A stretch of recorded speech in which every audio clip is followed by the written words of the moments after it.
So if you saw my last vlog, you will know that I talked about doing some large format stuff this time, possibly some black and white bluebells, which sounds a bit daft, but I thought I'd go for it anyway.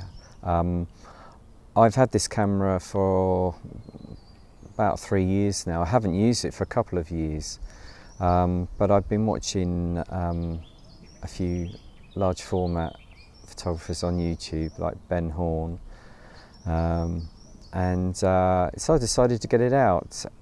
It's this is made by a company called MPP. It's some sort of micro technical camera.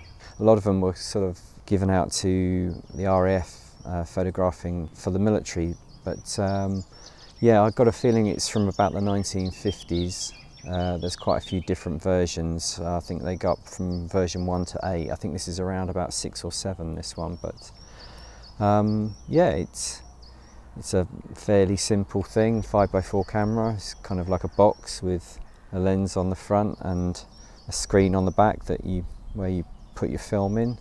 This shot here, because I'm going to do some black and white, I just wanted the structure of the bluebell so I could actually see the bluebell heads and the very thin stalks, and do it against a dark background so they stand out. There's probably no point in trying to get what you'd normally associate with bluebells, and that's the colour. So all these woods that I've been walking around the last couple of weeks, I've just been thinking, oh, that's a nice shot, a nice long shot with lots of colour in it, and you've got to kind of think beyond that, because you're thinking, well, if you're going to shoot a black and white image, that colour is not going to come out. So how do you get around photographing bluebells? And really you've got to go for the structure, and you've got to have that recognisable shape, that sort of bell shape, and if I photograph it in a way where it's got a bit of light on it and hopefully a darker background, they should stand out. So I found this little clump here. Unfortunately, it's in the middle of quite a trodden down area. Lots of, well, it's either people or dogs have walked through here. They've trampled them down a bit, but so I've come through carefully as I can, but it's not the most pristine area. So there's this kind of little mini crater thing going on, and some of the bluebells have been growing out of it. So they look really good. They're in quite a nice line, and they're all sort of look fairly out. So they look like at their best. So it's a good way of just isolating this little group of them, and it's quite nice because there's a lot of nice green moss as well. So that should come out quite nicely for texture for the black and white and colour when I shoot a shot in colour on colour film. So yeah, let's go. Right, so basically I've got some black and white and some colour today. Carry them in these sort of Ziploc bags just to keep them clean and keep the dust out.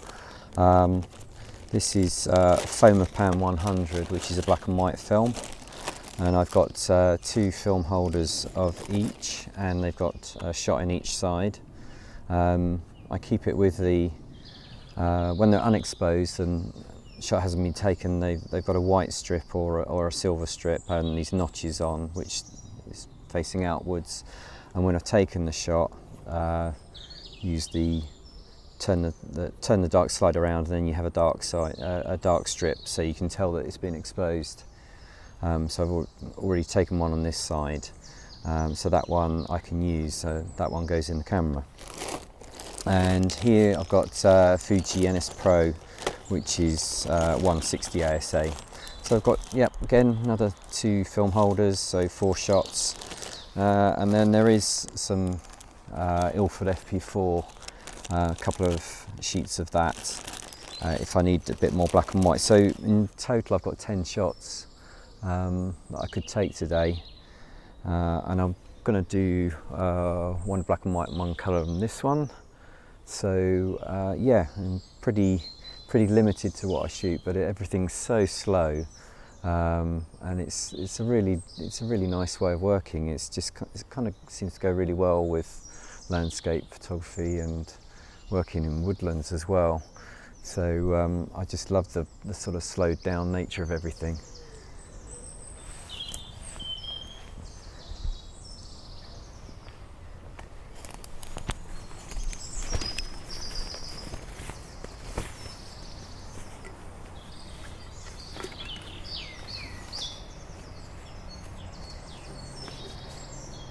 So stick the dark cloth on so I can see what I'm doing under there, and I've got this loop which will magnify what comes up on the ground glass screen at the back. So here's what I can see under the dark cloth.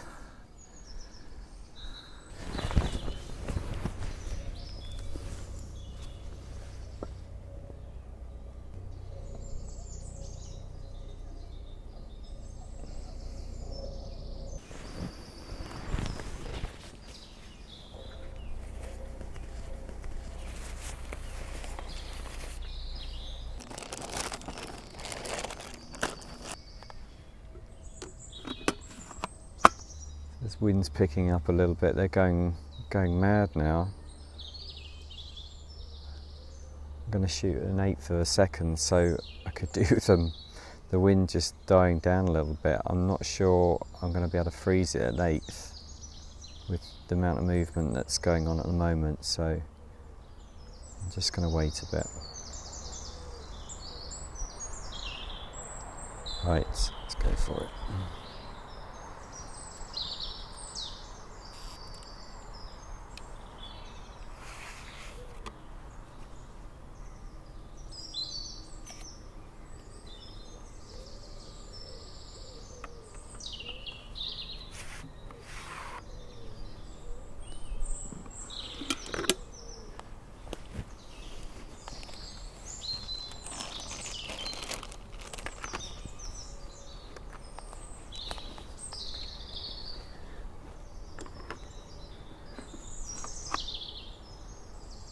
Okay, so it's the Fomopan black and white.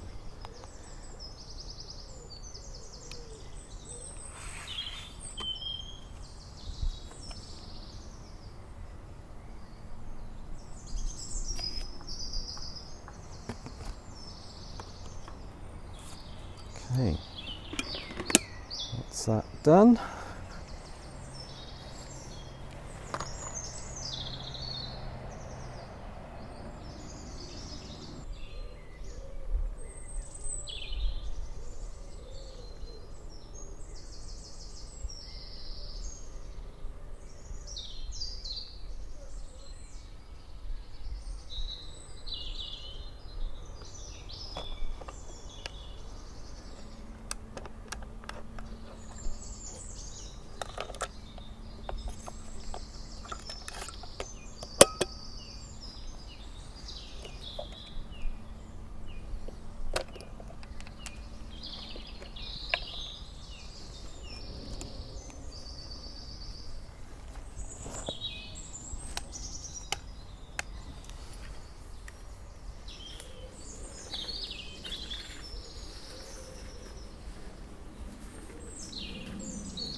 Okay, so I've got one last shot here. This is on the main pathway that runs alongside the river, and this is obviously a much older part of the wood, so it's got the more mature trees, some really lovely beeches in here with lots of moss, and it's I found this fallen one, so obviously we've got sort of horizontals of the fallen tree and the verticals of the rest of the trees, and we've got a patch of bluebells just in the foreground here. It's a little patch, and then there's some greenery, and I've got these little patches so I can stand in here without sort of treading on things. And yeah, so set the camera up. We've got quite a big depth of field here, so I need to do a camera movement on the back, so the back needs to come towards me on one plane, and then I can get the bluebells in focus and hopefully the background in focus as well. So yeah, this looks good. So I'm going to do my exposure about 1/4 of a second at f22. Check that, it's the same as down. The darkest part is the bottom of that trunk, so yeah, 1/4 at 22 for the colour neg.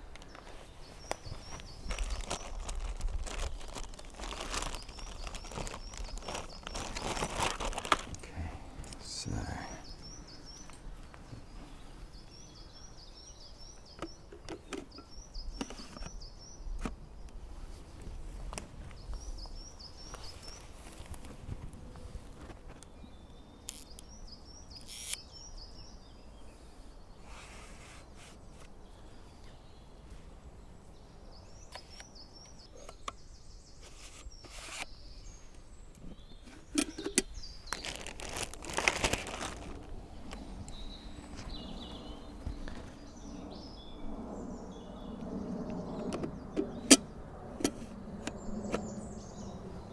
okay, so for the Fomopan, I'll do 1/2 a second.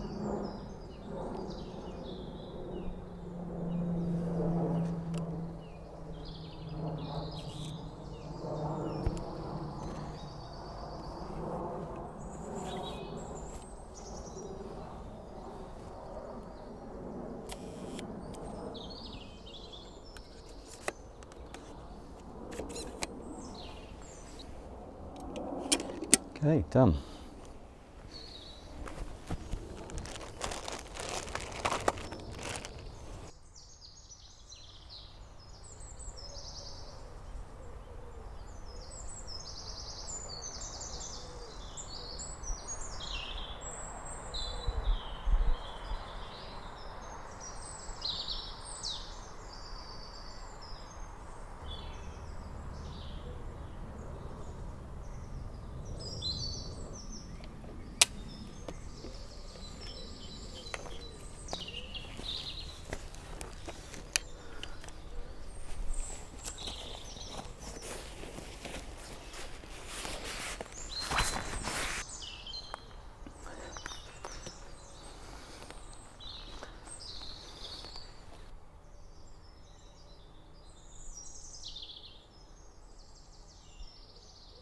So I think that's me done for another one. I'm not going to pursue it anymore today. It's about midday, so I've been out for quite a few hours now, and every shot I'm seeing is a shot that I would do on a long lens. And if I'm trying to use a 5x4 today, the lens I have is the equivalent of a kind of standard lens, so like it's about 45-50 mil in 35 mil terms.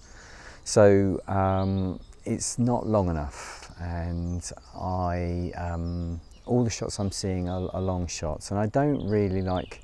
There are times where I think, oh, I could go in close there, but it would mean sort of trampling over bluebells. So I don't want to do that, and I've seen plenty that have been trampled, and it just makes me sad, really. So I'm not gonna do that just for a shot. So I will come back at a later date. I'm going to use this 5.4 a bit more because it's a lovely way of working. It's nice and slow and mechanical, so I'm enjoying that. So I will be back with more, and well, I'm going to get the image up from today, hopefully the black and white and the colour, just to stick them side by side. I hope they are focused all right. I'm sure they are. So I will put those up, and if I can, I'll put something with the processing, or show the neg afterwards.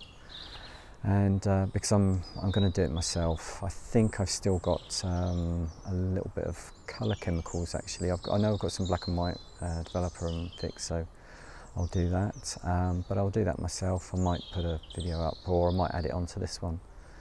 So yeah, until next time, if you got anything out of it today, please give us a thumbs up and comment below. I'll always get back to you if you comment, and I really appreciate it. And if you haven't subscribed already, please do so. That would be absolutely great. And I'll see you next time. Thanks very much. Bye bye.